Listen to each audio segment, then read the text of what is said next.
7 आणि 8 फेब्रुवारीला होणारी CTET परीक्षा पुढे ढकलली गेली आहे का? या गोष्टींवर विविध माध्यमातून आपल्याकडे चर्चेला हा प्रश्न येतो आहे, ही गोष्ट येत आहे. आणि काय खरं आणि काय खोटं विद्यार्थी मित्रांनो, तर आजच्या या छोट्याशा व्हिडिओच्या माध्यमातून आपण ही जी समस्या आहे ती समजून घेण्याचा आपण प्रयत्न करूया की खऱ्या अर्थाने CTET परीक्षा 7 आणि 8 फेब्रुवारीला आहे का? की ती कॅन्सल झालेली आहे, ती पुढे ढकलण्यात आलेली आहे. नमस्कार, मी doctor Ghanshyam Waghmare, Educare classes अमरावतीच्या ऑफिशियल यूट्यूब चॅनलवर आपलं सर्वांचं, आपण शिक्षक बंधूंचं स्वागत करतो आहे. विद्यार्थी मित्रांनो, आपल्यासमोर हे दोन परिपत्रक मी ठेवलेले आहे.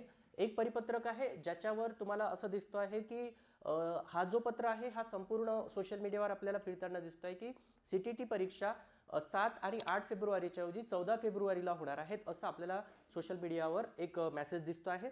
तर ते लेटर मुख्यतः कशाच्या संदर्भात आहे ते जाणून घेऊ. आणि एक दुसरं लेटर सुद्धा आहे महाराष्ट्र राज्य परीक्षा परिषद, ज्याला आपण MSCE पुणे म्हणतो.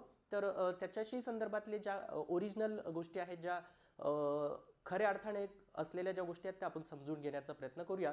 तर सर्वप्रथम या लेटरचा आपण अर्थ समजून घेऊ की जिथे केंद्रीय विद्यालय संघटन म्हणजे KVS ज्याला आपण म्हणतो, यांच्याद्वारे एक जनरेट झालेला, यांच्याद्वारे पब्लिश झालेला हा लेटर आहे 30 जानेवारी 2026 चा.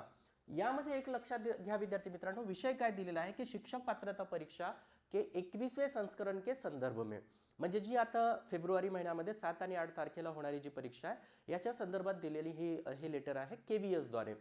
यामध्ये त्यांनी काय म्हटलेलं आहे की 30/10/2026 च्या ऑफिस लेटरनुसार एक ऑफिस लेटर जारी करण्यात आलं होतं KVS थ्रू. त्यानुसार सेंट्रल टीचर इलिजिबिलिटी टेस्ट हे 7 फेब्रुवारी 2026 ला ऑर्गनाइज केली जावी, म्हणजे सॅटर्डेला सुद्धा केली जावी. आणि इथे विशेषतः उल्लेख केलेला आहे अल्सो म्हणजे काय, तर सुद्धा, जी की 8 फेब्रुवारीला होणार होती परंतु 8च्या ऐवजी 7ला सुद्धा झाली पाहिजे, म्हणजे दोन्ही दिवशी झाली पाहिजे, 7ला पण झाली पाहिजे, 8ला पण झाली पाहिजे. या दृष्टिकोनातून 7 तारखेचं लेटर जारी करण्यात आलेलं होतं, पब्लिश करण्यात आलं होतं. हा लेटर स्पेशली पब्लिश करण्यामागचं कारण काय असेल, तर CTET परीक्षा ही 8 फेब्रुवारीलाच होणार होती. अशा पद्धतीने त्यासाठी KVSने आपल्या ज्या ज्या सेंटर्स आहेत त्या सेंटर्सला 8 फेब्रुवारीचंच लेटर इश्यू केलेलं होतं आधी. परंतु आता विद्यार्थ्यांची संख्या जास्त आहे आणि सेंटर्स जास्त अलाउड करण्याची गरज पडलेली होती आणि म्हणून KVSने नवीन लेटर जारी केला, तो 30 तारखेला, 30 जानेवारीला. आणि त्यामध्ये म्हटलंय की 8 सोबतच 7ला सुद्धा पेपर ऑर्गनाइज करावी आणि आपल्या जे सेंटर्स आहेत KVSचे, त्या संपूर्ण सेंटर्सला तुम्ही एक इन्फॉर्म करा. आणि CTET होणाऱ्या जी घेणारी संस्था आहे, ज्याला CBSE म्हणतोय, तर या CBSEला तुम्ही सपोर्ट करा, अशा पद्धतीचा डेटा या संपूर्ण लेटरमध्ये उल्लेख केलेला आहे. यामध्ये असं कुठेही उल्लेखित नाही की 7 आणि 8 फेब्रुवारीला होणारी जी परीक्षा आहे ती परीक्षा पुढे ढकलण्यात यावी आणि 14 फेब्रुवारीला घेण्यात यावी, असं कुठेही काही उल्लेख केलेला नाही विद्यार्थी मित्रांनो. तर आपण सुज्ञान आहो, आपल्याला सगळ्या गोष्टी वाचून समजते, आपण त्या गोष्टी व्यवस्थित वाचून घेतल्या पाहिजे. सोशल मीडियावर ज्या काही गोष्टी फिरत असतील त्या गोष्टींच्या बाबतीत आपण थोडंसं लक्षपूर्वक त्या गोष्टी समजून घेणे गरजेचं असतं. आता एक चर्चा सुरू होती की ती एक्झाम का ढकलल्या जाते आहे पुढे. तर त्यामागे कारण दिलेलं होतं की महाराष्ट्रामध्ये जिल्हा परिषदेचे आणि पंचायत समितीचे जे काही इलेक्शन्स आहेत, निवडणूक आहेत, यामुळे ही परीक्षा पुढे ढकलण्यात येत आहे. परंतु विद्यार्थी मित्रांनो, आता हे जे लेटर आहे हे महाराष्ट्र राज्य परीक्षा परिषदेचंच आहे, ज्याचं CTETची काही घेणं देणं नाही.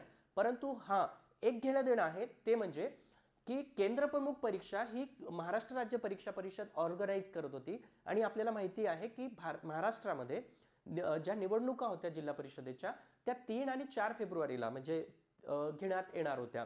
तर त्या हिशोबाने, त्या अँगलनी जर विचार केला तर जवळजवळ 5 फेब्रुवारीला घेण्यात येणार होती. तर त्या हिशोबाने केंद्र प्रमुख परीक्षा ही 3 आणि 4 फेब्रुवारीला होणार होती.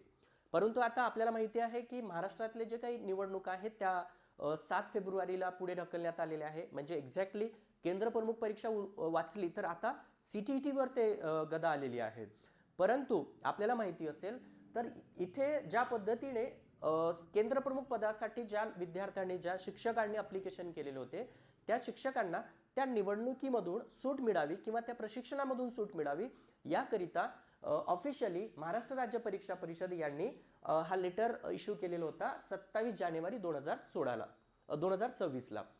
तर इथे जेव्हा केंद्रप्रमुख पदासाठी लागू पडते आहे तर सेम ॲज त्या शिक्षकांना सुद्धा लागू पडणार जी CTET देणार आहेत, आणि ज्या शिक्षकांची CTET आहे त्या शिक्षकांना एक अर्ज करण्यासाठीची प्रक्रिया राबवण्यात येत आहे की ज्या शिक्षकांची CTET परीक्षा आहे त्यांनी स्पेशली अर्ज करावं, आणि ज्यांची ड्युटी लागली असेल की जिल्हा परिषदाच्या निवडणुकांमध्ये तर त्यांना त्यामधून सूट देण्यात येणार. अशा पद्धतीचं अप्लिकेशन महाराष्ट्र राज्य परीक्षा परिषदेच्या या ऑथेंटिक लेटरवरून आपल्याला कळतं विद्यार्थी मित्रांनो. तर अफवांवर विश्वास ठेवू नका, अफवांना बळी पडू नका, आपला अभ्यास योग्य मार्गाने चालू द्या. अगदी एक आठवडा बाकी आहे आणि येणाऱ्या 6-7 दिवसांमध्ये आपली CTETची परीक्षा आहे विद्यार्थी मित्रांनो. तर कुठेही आपलं मन विचलित करू नका, आपल्या डायरेक्शनला बदलू नका. आपला अभ्यास, आपलं मार्ग, आपलं चित्त जागेवर ठेवा आणि आपल्या पुढच्या ध्येयाकडे जाण्याचा प्रयत्न करा. कोणत्याही गोष्टींवर विश्वास ठेवू नका. ऑथेंटिक जोपर्यंत लेटर येत नाही, ऑफिशियली लेटर पब्लिश होत नाही, आणि त्यातल्या त्यात ते जर साईटवर होत असेल तरच विश्वास ठेवायचं. कुठल्याही सोशल मीडियावर कोणी काही लिहिलं असेल तर त्याच्यावर आपण विश्वास ठेवू नये, हीच माझी तुमच्या सगळ्यांकडून अपेक्षा आहे. तर थांबूया विद्यार्थी मित्रांनो. आपण एज्युकेअर क्लासेस या ऑफिशियल यूट्यूब चॅनलवर जर नवीन जुडला असाल तर नक्कीच चॅनलला सबस्क्राईब करून द्या, आणि अशाच नवनवीन माहितीसाठी आणि शिक्षक भरतीच्या संपूर्ण माहितीसाठी आपण या चॅनलला सबस्क्राईब करून घ्यावे. धन्यवाद. थँक्यू.